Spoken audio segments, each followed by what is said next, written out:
God of all creation, Psalm 19 tells us that the sun by day and the stars by night, without a single sound or word, tell us constantly about you and your perfectly marvelous creations. We humbly come before you today to remind ourselves of your presence and your guidance in our lives. We have suddenly found that the usual ways of doing things are no longer an option. We must find new and better ways to do things. Help us to have a fresh start and find those ways to solve our problems. Remind us that there is no failure. We either win or we learn, and each and every day is a new beginning.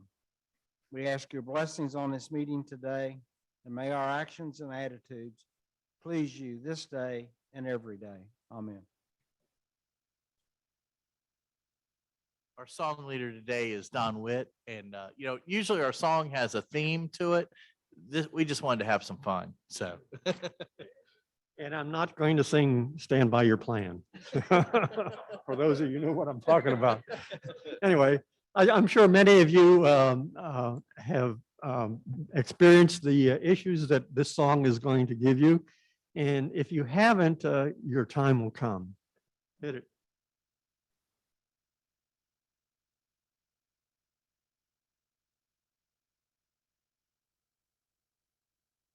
Judy mentioned something about if you remember the 60s, you weren't really there.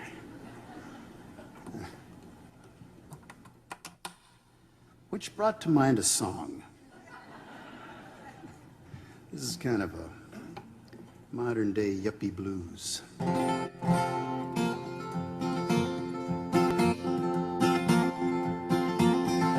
looking for my wallet and my car keys. Well, they can't have gone too far. And just as soon as I find my glasses, I'm sure I'll see just where they are. I'm supposed to meet someone for lunch today, but I can't remember where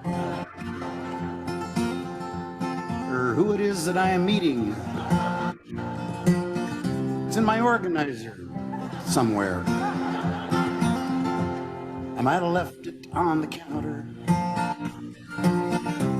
or maybe outside in the car. The last time I remember driving was to that memory enhancement seminar. What's that far off distant ringing? And that strangely familiar tone must be the person I am meeting, calling me on my brand new cordless telephone. I might have left it under the covers, maybe outside on the lawn. And I've got just one more ring to go before my answering machine kicks on. Hi, this is Tom, and your call means a lot to me. So leave a message at the tone, and I'll do my best to try to remember to call you back when I get home. Beep. Tom, this is Gwendolyn, and I'm trying not to cry. But I've been waiting here for over an hour. I thought you loved me. This is goodbye. The voice sounds familiar. And the name, it rings a bell. Let's see now, where was I?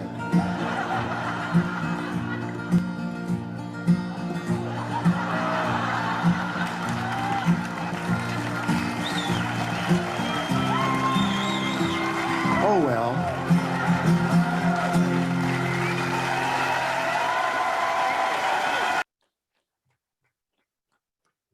Thank you, Don Witt. Don shared that with me, and I thought it was too funny. I had to share with all of you. Our Pledge of Allegiance today is led by Mike Bell. The flag of the United States of America, to the republic for which it indivisible, with liberty and justice for all. Our new member, Don Evans, is introducing our guest today.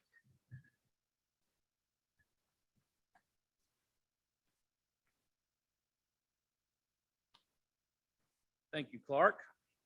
Hello, everybody. Can you hear me okay? I'm a new member. My name is Don Evans, and I'll take this off my ear. A little bit about me. I just started. I enjoy being here, meeting everyone, and I'm a State Farm agent and a Rocket Mortgage loan originator out at Westlake. So without further ado, I will try to get through this list and make no mistakes. Okay. So when I announce your name as the guest, if you and your host would stand up and remain standing, please. Okay. So the first guest is going to be Bob Garst and Ann Logarst, and with the host of Mike Obrachta. All right. Also, Guy Bird. Mike Obrachta is your host as well. Guy Bird. Okay. And Beth Obrachta. All right. And then we're going to introduce Luann Reif. Mike Obrachta is the host as well. And then we have Maria Stack Hankey and Steve Hankey. Ken Briggs is your host. All right. And then we are going to introduce Mary Beth Mills with Rupert Cutler being your host. Right. And I believe Rupert, I was told he was on Zoom. Okay. Then we have June House and Lee Osborne is your host. And Ansley Melton and Brooke Tolley is your host. All right. And Erica Day with Lori Baker Boyd as your host.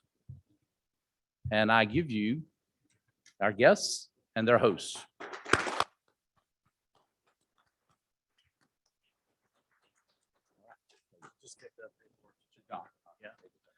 Thank you, and thank you to so many guests. Welcome. We have Ken Briggs is going to give a tribute to our special Kiwani, Bill Stack, and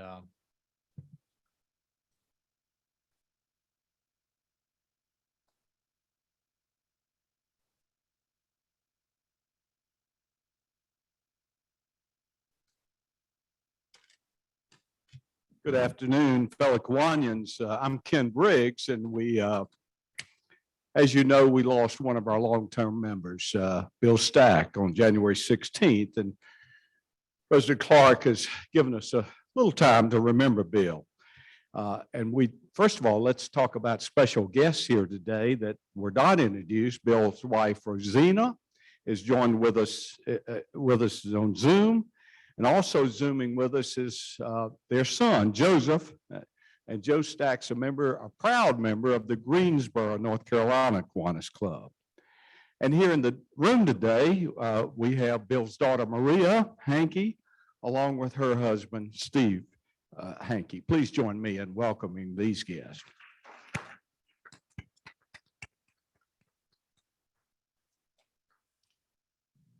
We've learned a lot about Bill over the last few weeks. If you read the obituary or attended the wonderful memorial service, we learned that I did not know that he was born in New York in 1942, graduated from the University of Maryland, and joined the U.S. Navy shortly after graduation.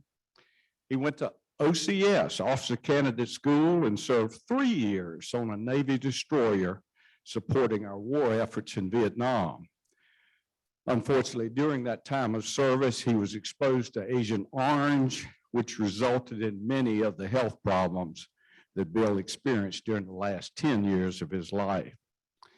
After military service, Bill settled in Richmond, where he met and married Rosina. They soon moved to Roanoke, where Bill continued his work in the insurance industry, eventually becoming the president and owner of the Richardson, Johnston, and Wynn Agency here in downtown Roanoke. In 1977, Bill made a big decision. He joined the Kiwanis Club of Roanoke. In 1984, at the age of 42, Bill Stack was installed as president of our club. And many of you remember that one of the lasting legacies of those years was the leadership of Dick Rakes, John Shoemate, and Bill Stack in founding the Adult Care Center of the Roanoke Valley, which continues to serve so many today. After serving as our club president, Bill remained very active, achieving 35 years of perfect attendance from his joining in 1977 until he became seriously ill in 2012.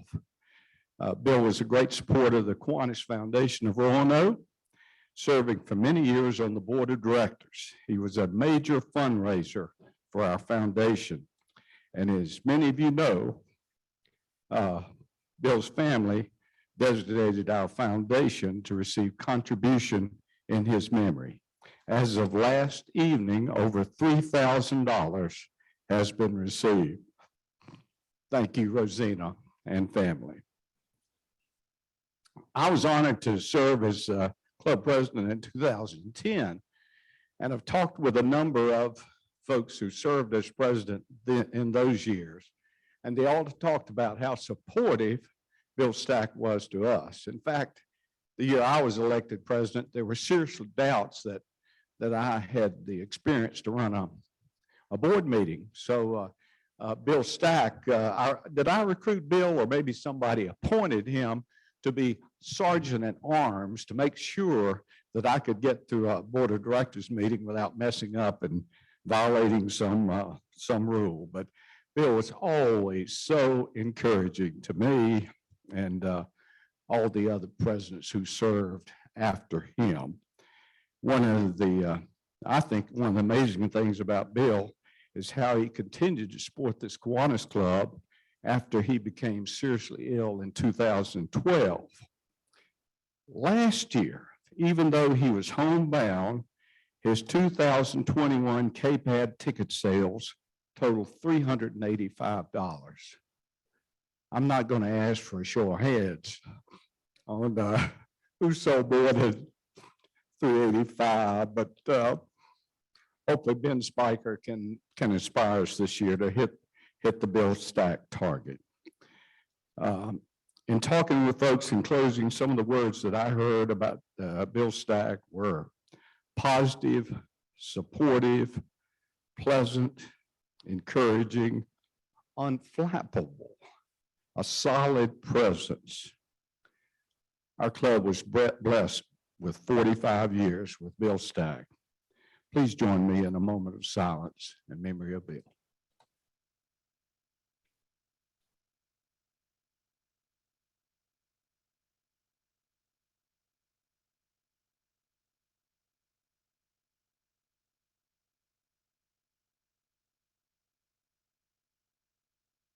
Thank you. Thank you, Ken. Our grant presentation is going to be Bob Haberman.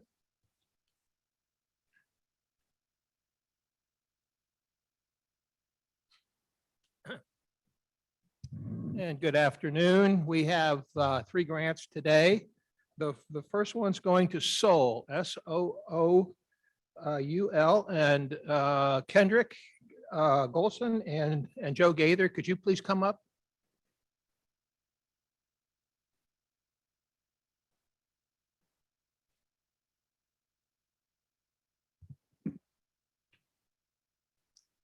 And Joe, would you tell us a little bit about why you agreed to sponsor this nonprofit? And then, Mr. Golson, would you tell us a little bit about what you are going to do with the grant? Good afternoon, Kiwanians. It's good to see everyone today, and it's my pleasure and honor to introduce a young man to you that I met 3 years ago. And I actually met him at the park and working with some young people, which is my passion. And he's the director of SOUL, SOOUL, Servants of an Omnipotent, Omniscient, Unchanging Love. He's also the Fellowship of Christian Athletes director here in the Roanoke Valley. And he is doing tremendous work. immediately I could see his love for young people and his impact. He's also an at-risk advisor at Addison's Middle School. And I can tell you, just observing him, watching him interact with young people to change behavior for the better inspires me with tough love. But this young man has a tremendous gift. He knows how to reach young people, and that's a tremendous gift, and he's making a difference in this valley. And it really inspired me. Thank you, Kiwanis, for considering this young man. And I can promise you, everything that this grant will help this young man will make a difference in this community. Thank God and bless all of you for helping this young man to reach these young people. So I'm gonna let him speak at this time. I don't want to talk too much, but he is an awesome, awesome young man. Former football player at University of Louisville and a stint in the NFL. And he just has a talent. And he's a tremendous asset to this valley. Thank you so very much.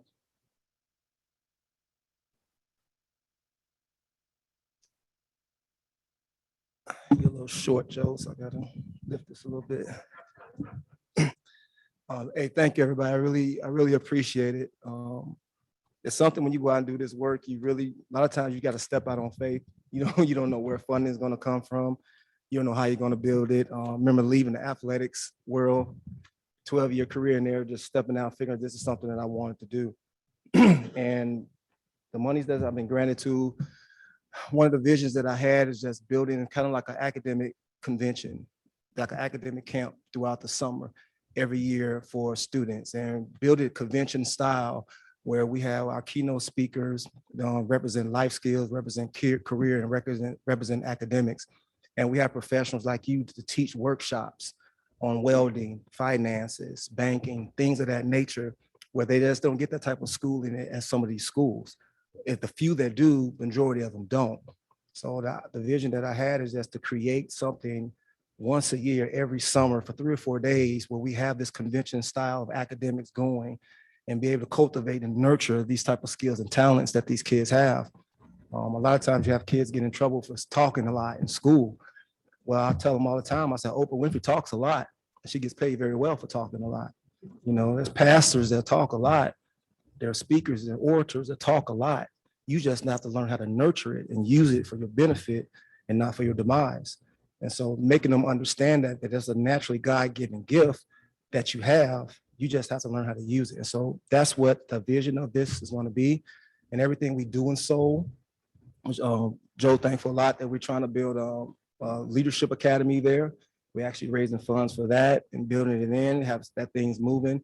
And so just putting stuff in places at different middle schools and high schools to nurture the things in the Roanoke Valley to really get things united. And honestly, there's nothing I can do by myself.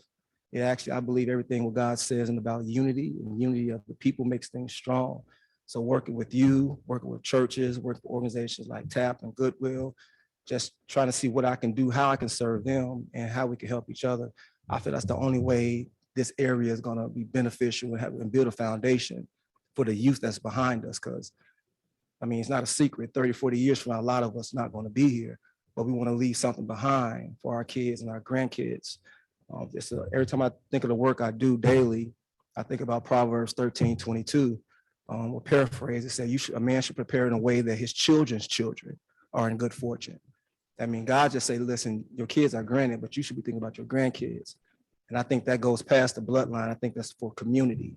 For even people that don't look like us or live like us, we still should be preparing a future for them and for their benefit. So this check would help with that. Every penny will be going towards that. And I'm very thankful and grateful for it. And men like Joe for believing in me and seeing something in me. Sometimes I don't see it myself. I appreciate it. I really do. Thank you, guys.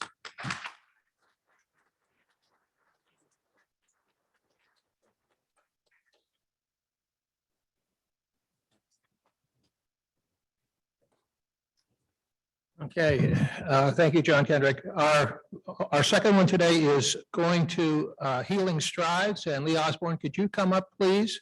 And June House, please come up. And Lee, if you would tell us a little bit about, why you decided that you would sponsor this nonprofit. And then June, would you tell us a little bit about what you plan to do with the money?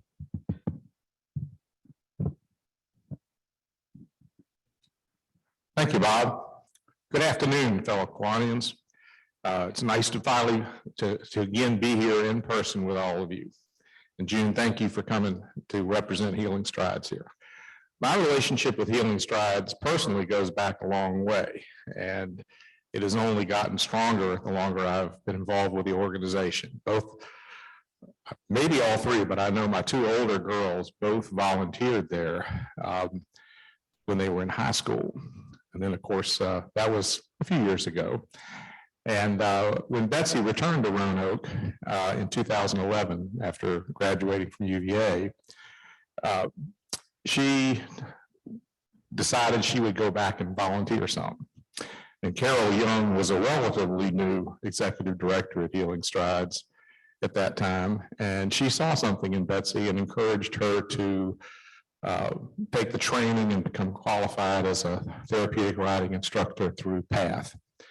And since then, Betsy has gone from being the volunteer to being a part-time employee to being a full-time employee. And so I will comment that while I sponsor the grant application and work with June when they submit those, as a member of the grants committee, I always refrain from voting when we get around to discussing Healing Strides.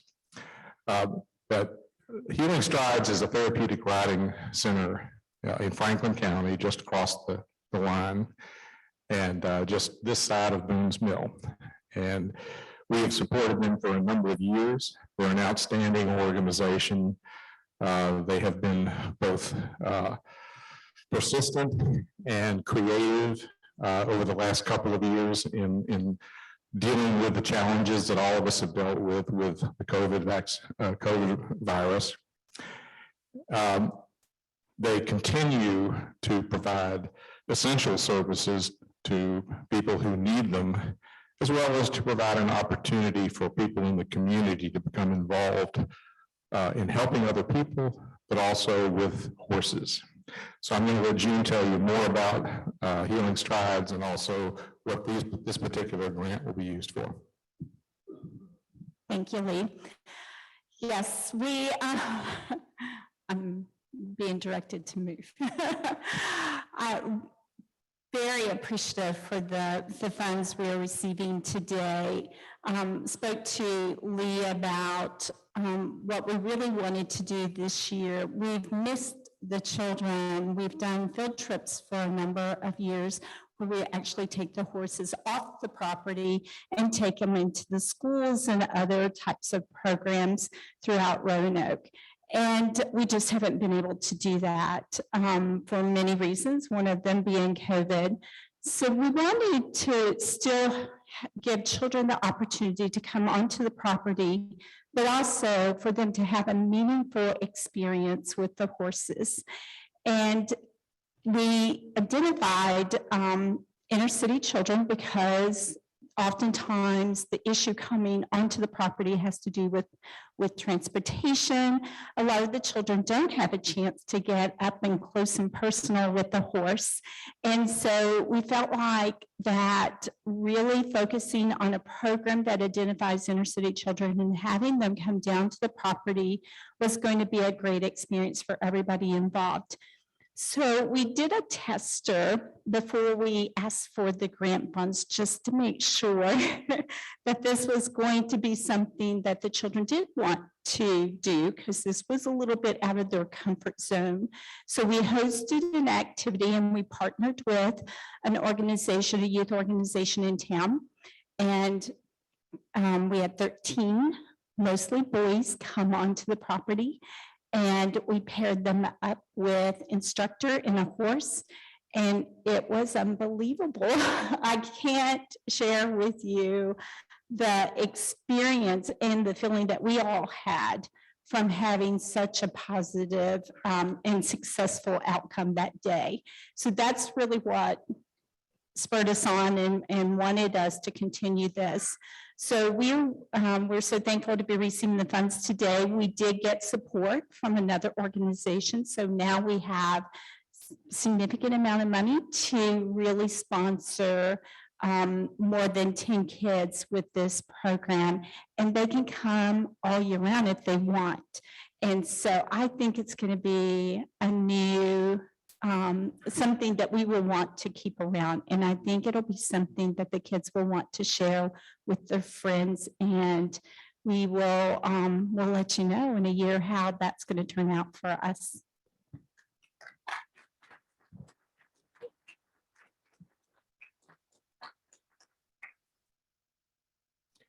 And June, I just want to do a quick plug. The Clydesdale coming to Roanoke and the Healing Strides. Do you know, can you tell them a little bit about that? Held to secrecy. Oh, okay. Well, I tell you, Let the cat out of the bag. well, it's on Facebook, so it's out. The cat is out of the bag. Yes, they are coming, and we'll let you guys know how we're going to go about promoting that. So come down, see the Clydesdale. If you've never seen a Clydesdale, they are huge, and it'll be a lot of fun. Thank you. It is in March, and since you know more than I do know. Thank you, Lee, and thanks, June. Our final one today is Restoration Housing. Mary Beth Mills, will you please come up? Her sponsor is Rupert, who is unable to attend today, but he says, he asked me to say, you might mention that Villa Heights, a mansion that Restoration Housing restored, is on the Hortons branch watershed above our nature park, and both Restoration Housing and Kiwanis have an interest in protecting the water quality of Hortons branch. So Mary Beth, would you come forward and tell us a little bit about your organization and what you plan to do with the funds? Thank you. Let me put this back up here. Less to worry about. So I'm Mary Beth Mills. I'm the development coordinator for Restoration Housing. We're a local nonprofit developer founded in 2014. And our mission is to create affordable, high quality rental properties for the benefit of low income communities. And the catalyst being the renovation of severely neglected historic buildings. To date, we've restored 5 properties and have one that's about to start construction in the Belmont neighborhood in Southeast. And collectively, our properties provide affordable housing to 7 families. Also permanent supportive housing to 4 individuals that were previously homeless, and affordable office space to 4 nonprofit organizations. And that's the subject of this grant. That's Villa Heights up in Northwest.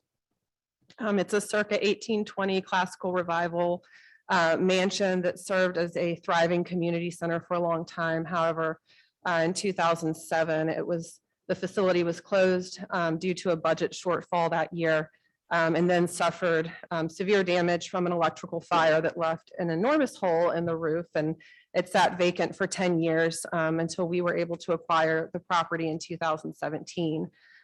We immediately got it listed on the national and state historic registers, and then commenced with a year-long renovation. Today, we lease that property to Kingdom Life Ministries, and they have 3 subtenants that have their offices upstairs and then use the downstairs and property for programmatic space, and that's Humble Hustle, Leap for Local Foods, and Cafe Arts. And each of those are really committed to improving the daily lives of people in our underserved communities. So whether that's enrichment opportunities for youth, providing equitable and affordable access to fresh local foods, and after-school programs that focus on the arts. The property has also been used as a satellite education space and vaccination site during the pandemic. And also, as was mentioned, it sits on 3.5 acres, which is a pretty large chunk of land for being in the city. It has the headwaters of Horton Branch. We also have a number of 200-year-old veteran oak trees. that we maintain. And so this space is often used as an outdoor classroom by these groups, and really hoping to encourage awareness and stewardship of our environment.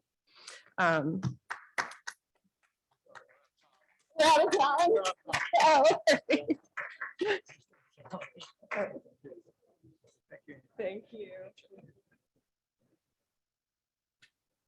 Thank you. No, that's fine. Thank you, Bob. Your announcements are in the newsletter, and they're also on the table on the forums. So we're going to skip announcements. We do have brag bucks from last week that didn't get done, so I'm going to allow those for this week. So if you have a brag buck, please come up.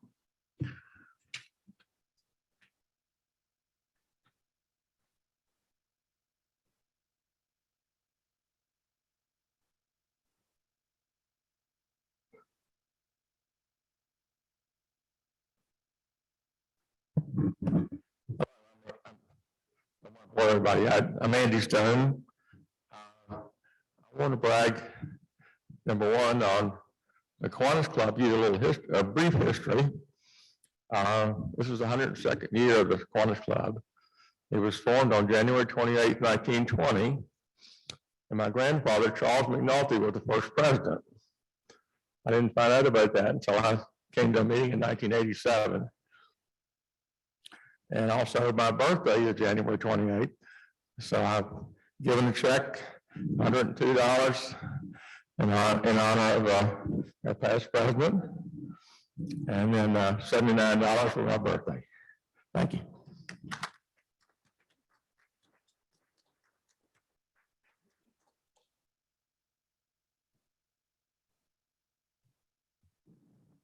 I'm Don Chichester. As most of you know, I'm a retired pastor. And the reason I'm here today is not to honor a particular person or brag about a person, but a whole community. Today is Groundhog Day.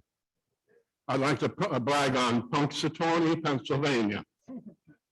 It has a special relationship to me. Back in the early 60s, I was attending Pittsburgh Theological Seminary. And in the summers, like most schools, we had the summers off. And it gave us opportunities, if we wished to work in local churches and get some experience in the church activities. I applied and was welcomed to the First Presbyterian Church of Punxsutawney, Pennsylvania, that summer, 62, I think, or 63. And I had a wonderful time. Well received. The pastor was so open, he gave me plenty of opportunities to serve. I filled in when he was on vacation, so I was essentially the pastor for about a month. And it was a great experience, and the people were wonderful. Punxsutawney, for the locals, is known as Punxsy. And it is a wonderful little town in the north central part of Pennsylvania. And I highly recommend, if you have a little time sometime, it's just northeast of Pittsburgh. And it's a lovely part of the state and nice people in Punxsutawney, Pennsylvania. Thank you, Con. Good deal. By the way, did you know that the date today is 2/2/2/2/2/2? No, it's a We great. could do that 20 minutes after you let up. Thank you, our brag buckers. Our program today, it's Dwayne Yancey and Luann Rife, and they're going to be introduced by Micah Brockta.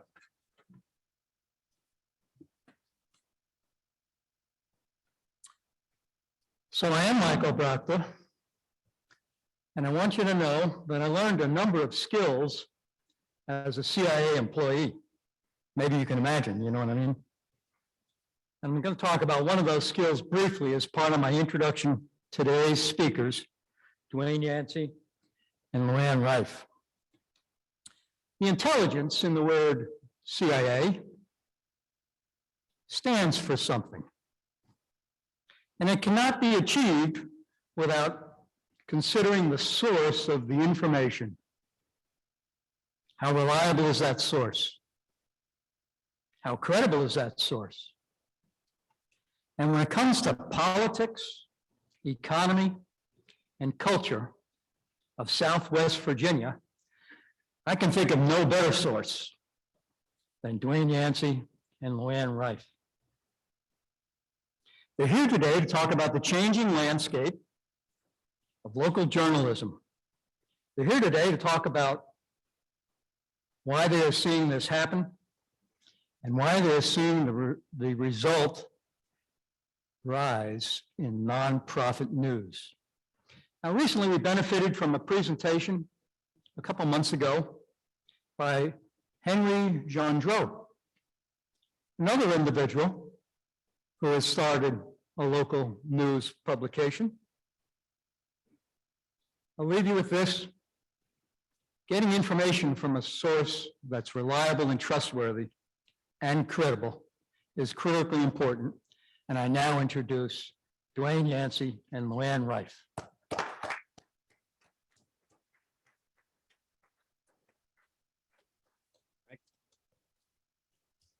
There. So we are Cardinal News. We're a new, as of September, nonprofit news site, cardinalnews.org. Let's see a show of hands. How many of you have heard of us? Okay, we've got some room for growth there. How many of you subscribe to our free daily newsletter? Oh, we have a lot of room for growth there. I won't ask how many have given money. I'll let Luann do that. So here's our story. Southwest and Southside Virginia is in danger of becoming a news desert. And here's what I mean by that. In late December, the Virginia Supreme Court released the redistricting maps that will govern us for the next 10 years. If you looked in your local paper, whether you were here in Roanoke or Lynchburg or Danville, Martinsville, Bristol, or any of the other places around Virginia that are served by Lee Enterprises newspapers, you would have seen a story on that. It would have focused entirely on how those maps changed around the Richmond area. No mention of what changed out here, either at the congressional level or the General Assembly level. Well, why was that? Well, it's because those papers have given up on political coverage and now get all of their political coverage from the Richmond Times-Dispatch. So that story for the Richmond Times-Dispatch and how the maps change in Richmond, that was a very fine story for Richmond. But I suspect people here are more interested in what happens to the districts around here. We had those maps. Now, I say that not to brag, although there is some bragging to that, but to explain why we are here and what we are doing. I was with the Roanoke Times for 39 years. I could have probably stayed there until I retired.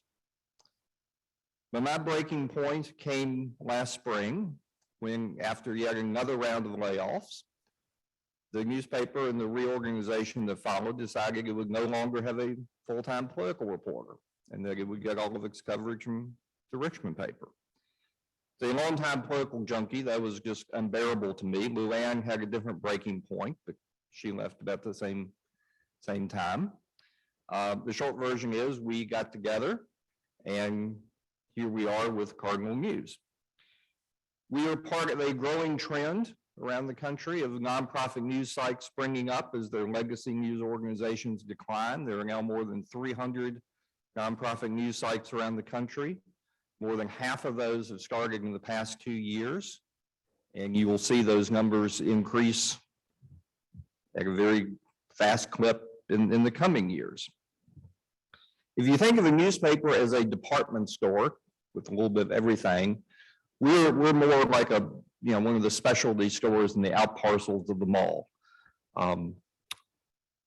We are small, and for now, we cover just a few things. As you heard, the politics, economy, and culture of Southwest and Southside Virginia, basically the western third of the state, because those are the things that are being most left behind by legacy newspapers.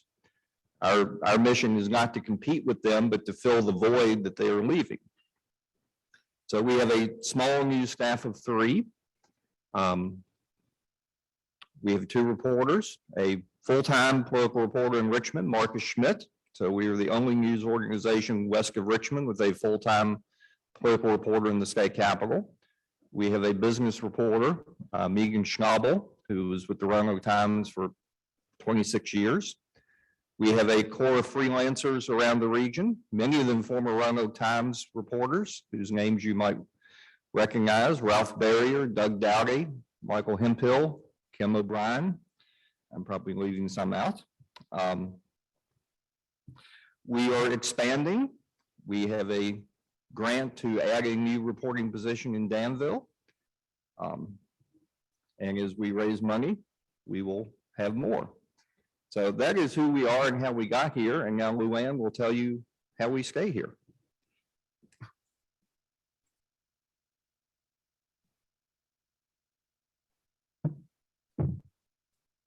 So I'm going to bring, I'm not as tall as you. I'm going to bring my laptop here. And so we had a PowerPoint. It was like 23 slides. And if you sat through that before, I apologize. We thought it was much better just to go ahead and show you our website and walk you through what you would see if you go to cardinalnews.org.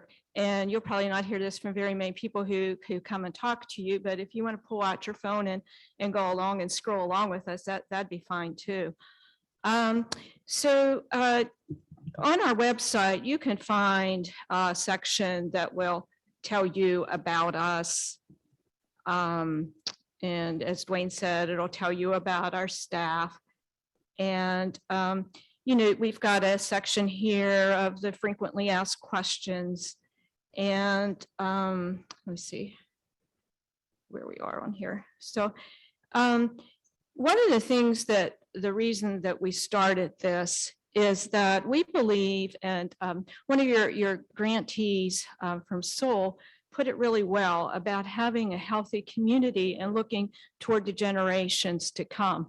And we felt with the way that the journalism is in the community now and the cutback in the legacy media, that it doesn't foster healthy communities, that independent journalism is a necessary component for thriving communities. So our purpose is twofold. One is we want to tell the stories of Southwest and Southside so that we as a people know more about ourselves and our communities, and that information comes from an independent source and not from social media or Twitter or Facebook, or even from shadow media, the way where you don't know the source of the information. But one of the other things is that we wanted our stories to be shared in the political and economic centers of Virginia, where so often policies and decisions are made about us without people even knowing who we are and what we're about. So as Dwayne mentioned, we have a staff of full-timers and freelancers. And we also have a board of directors, which is Carolyn Glickman. Some of you may know her. She was a previous editor at the Roanoke Times. I think everybody in the room knows Debbie Mead, who has been just really instrumental in helping us learn how to start a business and run a business. And whoops, we cut out in the nonprofit world. And we also have committees of community advisory, and we are growing people in the community and welcome leaders to join us. And we have a committee of journalists, former journalists and professors to advise us. So as I mentioned, we have also, you could find on here information about what we are, what we're about, answer all kinds of questions. And one of the questions that we get quite often is, how are you funded? So we are a nonprofit, and we are based on the same model as public broadcasting, which means that we rely solely on donations from foundations, corporations, and individuals. And there's a page here that will tell you all about that. And what we decided right off the start was that we wanted to be completely transparent in who is funding us. So we publish and I update this just about weekly, all of the people who have given us funding and at what level. When we started in September, when we launched, we had maybe a dozen donors, and we are now at, as I'm scrolling down here, and I can get really fast because we have more than 600 donors now. And we have large donors, as you see. We have terrific foundational support from Carilion Clinic, Dominion, and the Secular Society, which issued the initial challenge grant to get us started. And then what we're trying to do is to raise funding from throughout the region, both large, medium, and small donors, so that we can just build this broad base of support. Let's see, so trying to keep track of time really quick too. So, and then people ask us, what could you do to support us? So as Dwayne mentioned, and it was nice seeing a show of a hand, you could sign up for our newsletter, and we have a really easy form here for you to fill out. And all we do is collect your name and your email, and then every morning, which is now at 6 because we've had a request to start earlier and earlier, Dwayne sends a free email to everybody on the list. And there's also buttons all over our website where you can go to share our stories through Facebook or Twitter or Instagram or whatever type of social media you use. And then the other way you can support us is to become a donor. And you know, we've got links all over the website too to help fund us. And so we tell you a little bit about that as well, how we pay for it. And I just want to, in case you would like to become a donor, I just want you to pay attention. We've redesigned this site so that people can see whether they're giving a one-time, monthly, or annual contribution. There's been a little confusion in the past, and if you were someone who caught up in the confusion, again, I apologize. We're learning so much as we go along about how to run the back end of things, because Dwayne and I come from along many decades of storytelling. And so, you know, we're still trying to get our legs under us about standing here in front of a room full of people, because we're usually in the seats asking the questions. So there's one thing I'd like to share with you.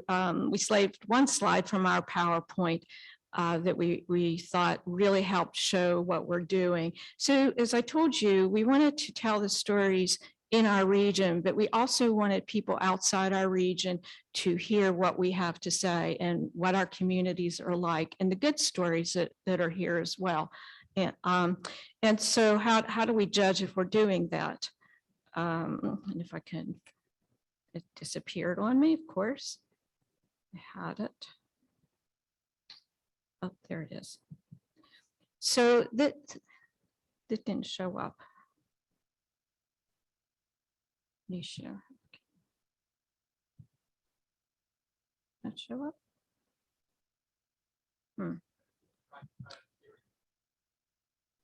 Up there it is. So I hope you can see this. This is a bubble map of the people who are reading us. These are our readers. And as you can see, there are large, big, dark blue bubble over the Roanoke and New River Valley. But you also can see the next large, big, dark blue bubble map is over Richmond. And we also have, you know, great support in Northern Virginia and even on the Eastern Shore. So this slide was maybe pulled about a month or so ago, but we can go any day to our analytics and see the exact same story that's being told. And with that, I'll hope we got room and time for plenty of questions, because I hope that there are some.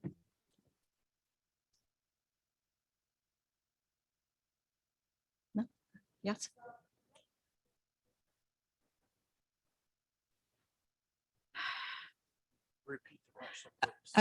Yes, the question was, what was my breaking point? Dwayne told you his was politics. My breaking point came, I was the health reporter, And for nearly a year, I spent just covering COVID. I also had a couple of fellowships to be doing an in-depth project on elderly people who are stuck in the state psychiatric hospitals, which I felt was a really important project and continued to try and work on it. My role at the paper was to do in-depth stories. And I could hardly wait until the daily COVID coverage was done and I could get back into doing that. So there's no secret that there has been a number of staffing cuts at the Roanoke Times. And it was just more and more and more. And we knew more staffing cuts were to come. And they came in April, I believe it was. And like Dwayne, I could have stayed there until I retired because my job was more or less as safe as you can get in industry. But I was told that because there were so few reporters left, that there would not be room to be doing any in-depth stories. And that was my breaking point because I felt as though that was our purpose. It's, you know, the thing that the community loved so much about the Roanoke Time, the thing that I heard about all the time when I did talk to people and when we were able to leave our house, right? And even before that is, you know, what happened to that type of reporting, and to be told you can't do that anymore. So I said, I'll volunteer for the layoff. And I really didn't know at that point what I was going to do. I didn't have to. I mean, I could have just retired. But then the Secular Society, which I had worked with the previous year to establish an investigative fellowship for young female reporters at the Roanoke Time, asked, what would it take to start something that tells in-depth stories? And they really wanted to support journalism. And I said, gosh, I don't know. Let me see what I can find out. And so they said, well, we're willing to commit $100,000 a year for 3 years to get this up and running. And it just so happened that maybe a week or so later, Chris Turnbull at Carilion Clinic called and said, hey, I'd really like to take you to lunch to celebrate your early retirement. And at lunch, he asked me, so what are you going to do? And I said, well, I've had a number of offers and one's not a paying gig, but I sure am attractive to try and figure out how to do this. And he said, well, you know, as it stands, I know some people who might want to help. Chris at the time, and he still is, I believe, involved with a group of business people from Go Virginia Regions 1, 2, and 3. And the business community was extremely concerned that the stories of that whole region, which we cover, Go Virginia 1, 2, and 3, are not being told, they're not being heard. And so again, that affects how policies are made, because if no one knows the good stories that are happening, the things that we're doing, you know, to grow a workforce, or the challenges that we have in growing a workforce, or broadband, which Dwayne writes about often, and all of those things that go into making a healthy community, we're sort of stuck and isolated here and are losing our clout. And so, so that's sort of how this all came together. Yes?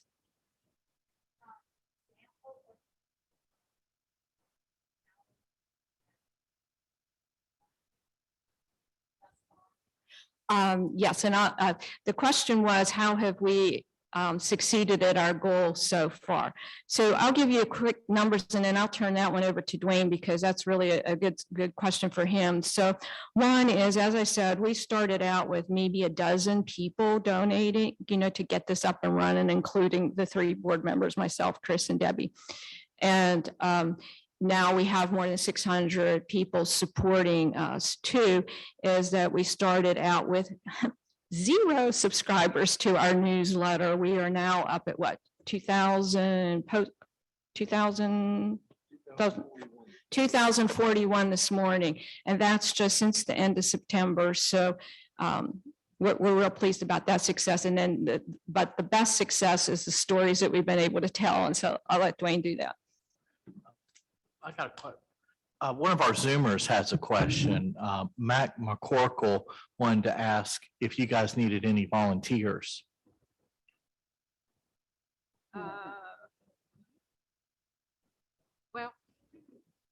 I guess it would depend on the skill set. We haven't really talked about that, but anyone who has questions like that and wants to talk specifically can either email me or Dwayne. I'm at luann@cardinalnews.org and he's Dwayne@cardinalnews.org. And we have another Zoomer that would like to ask, I think Steve McGraw would like to ask a question on Zoom. You let Steve ask a question? What did Yancy say? Can you hear me, Clark?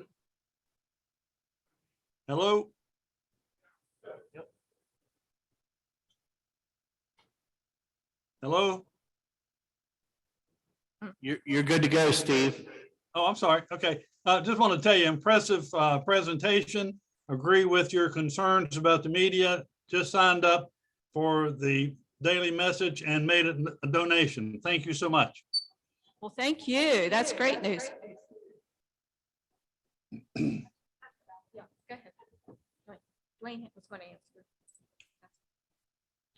I think the best answer is the map that Luann showed. When we started off, our goal was obviously, we wanted to reach our target market in Southwest and South Side Virginia. We hoped we would get, a little bit of attention in Richmond. And then, our amazement, that's like our second biggest group of readers most days is in Richmond. So we've almost instantly gotten the attention of, policymakers in state government. Our reporter at the state capitol, Marcus Schmidt, when the General Assembly came back into session and he was making the rounds for the first time, said he couldn't believe how many people came up to him and were amazed at how we, quote, came out of nowhere. Well, it may have seemed that way there, but I assure you this is not nowhere. But the point is we have, we're there in the mix of, they have gotten those folks' attention.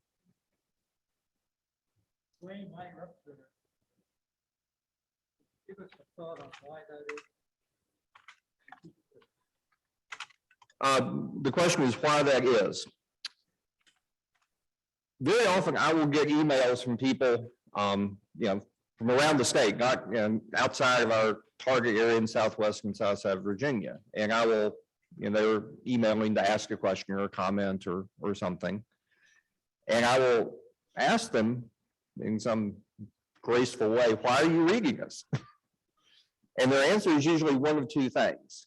Either one, they say we're giving them a perspective of state government they can't get somewhere else. And of course, coverage of state government is down for all of the reasons we've talked about as the media landscape changes. Or two, we're telling them about part of the state they knew nothing about.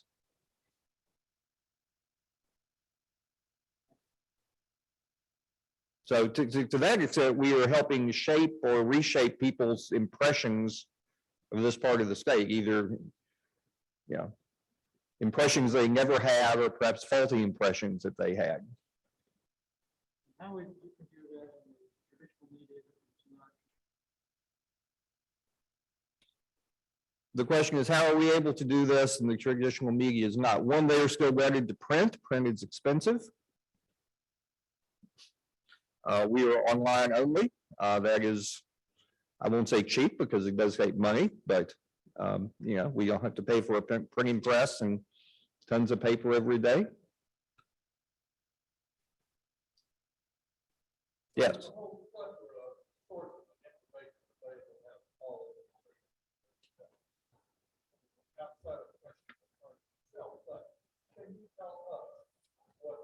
Two or three sources of information to turn to yourself to garner information about what's happening in the Roanoke area.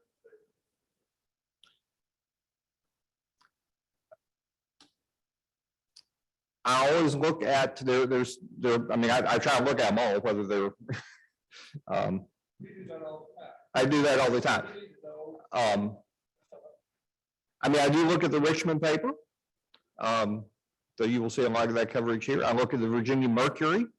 I look at Virginia Business. Those are the main ones in the state capitol. The Washington Post from time to time has very good coverage of state government. From a very different perspective, of course, but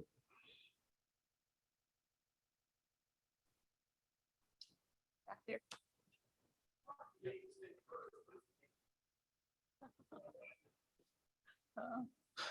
Yeah. there was no one geographic phrase that covered the territory we were trying to cover. Because we wanted to cover and do cover both Southwest and South Side. So, yeah, anything, we couldn't say Southwest because that left out South Side. We couldn't use anything related to Mountain or Blue Ridge because that doesn't mean anything in that part of the state. So we were looking for some word that sounded Virginia, like without saying Virginia, because if we said Virginia, it would sound like we're covering the whole state. We don't.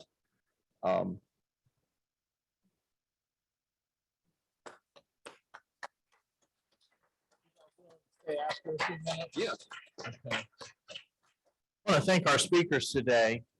We actually have a speaker honorarium to these folks, and they have chosen the Cardinal Productions as the recipient. So thank you all very much.